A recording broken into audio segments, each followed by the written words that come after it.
So we've just taken delivery of the first ever copies of the new book Africa Core. Pallets just arrived, only a few copies ready for me to take to the show in America. So I'm going to get the package open and get the first copy out to have a look at.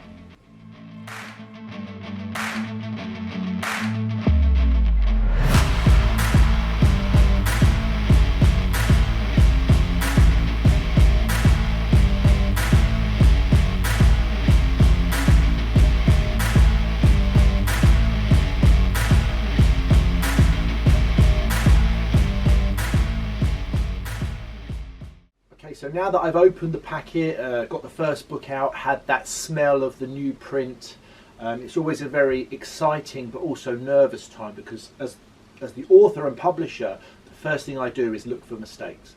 Every single book that we do, there's always going to be a mistake. Proofreading, proof checking is always the hardest part, but hopefully the mistake that will be in there will be something that's not in italics or something like that. Usually I've never had a major disaster, so that's always the nerve-wracking thing from the publisher's point of view.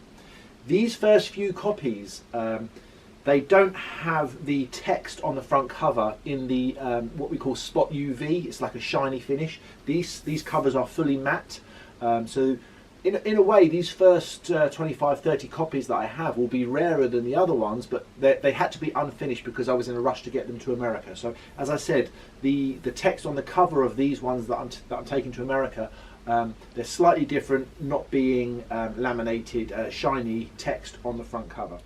So as I start to look through the book, you know, it's a strange feeling because I've spent so much time doing the layout and the designs and the editing of the photos. It's seeing all of the work of the last 2 years come into fruition with seeing it on paper. You start to think about all the investment that you've put in it, both financial and your time and your passion as well.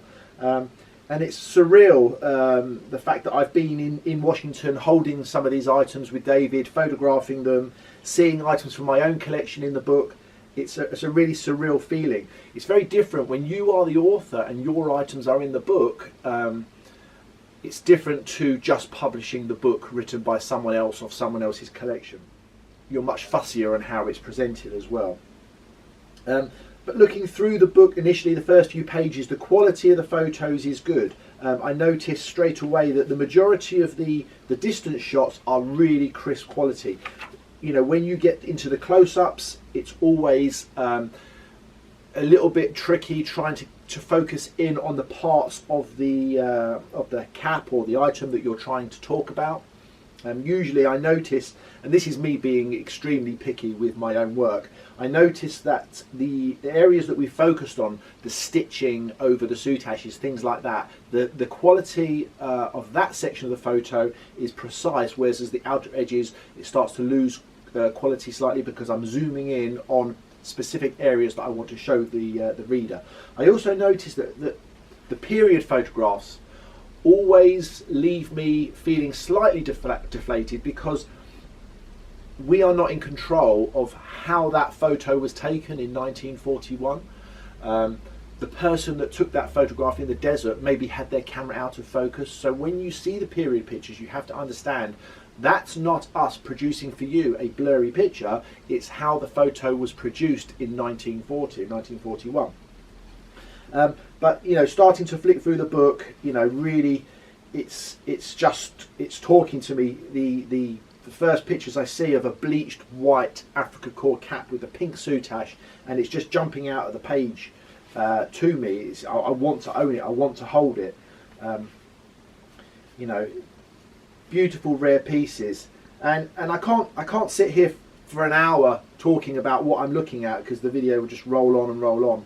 But we have a general flick through just to be satisfied with what I'm seeing. I did notice when I got past all of the Africa Core caps and tunics, moving more into what we call the artifacts really, I noticed that the colour started to jump out of me.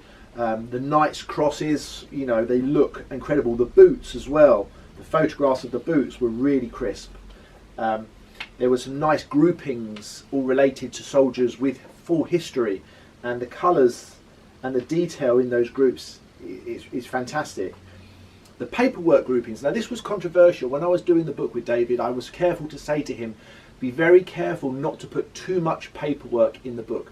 David is he's an academic. He's much more involved in the history of these items than I am. I am a very visual person. I love the look of them. To me, they're cool items, and I want to show the really cool, colourful, bright items. But David, he has an imagination beyond what's on the pages.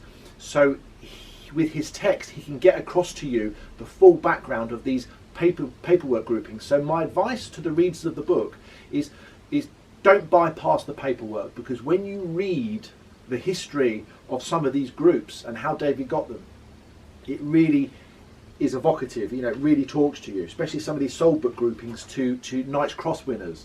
And a lot of the volumes linked together. You'll see things in volume 2 that were linked to items in volume 1 as well. So the whole series of books will continue to tell the story of some of these artifacts.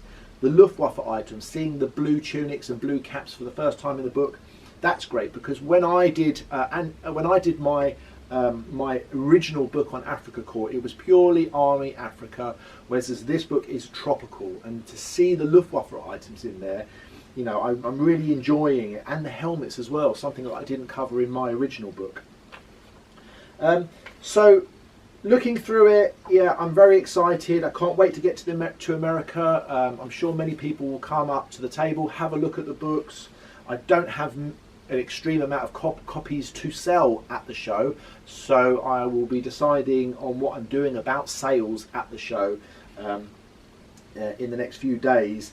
I should imagine my attitude will be, on the last day of the show, if I have copies left over after giving a few to people who have contributed to the book, I will probably sell a few, but that's going to be a very tricky thing to deal with, distributing the small amount of books that I have in my possession. And then when I get back from America, I think on the 23rd, by that point I would have had full delivery of the fully finished books, and I could start sending out the ones that were pre-ordered, and you know, any new orders coming in. So I guess what I'm saying in this video, if you're watching it, now is the time to order your book, because if you order and pay on the Military Mode website or the Regimentals website, by the time I'm back from America, your book will be dispatched to you. So there's not going to be a delay anymore.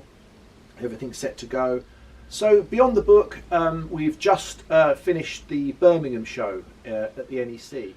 So I wasn't able to attend the show, but many of you came to the table and saw my dad at the show, and it was a successful show, as Birmingham always is.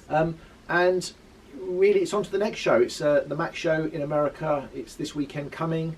I'm sure some people watching this video will see me at the show there. Please feel free to come up to us. You know, we can talk about the book. Always happy to have a discussion. So we'll be updating the website on Friday. So thanks for watching.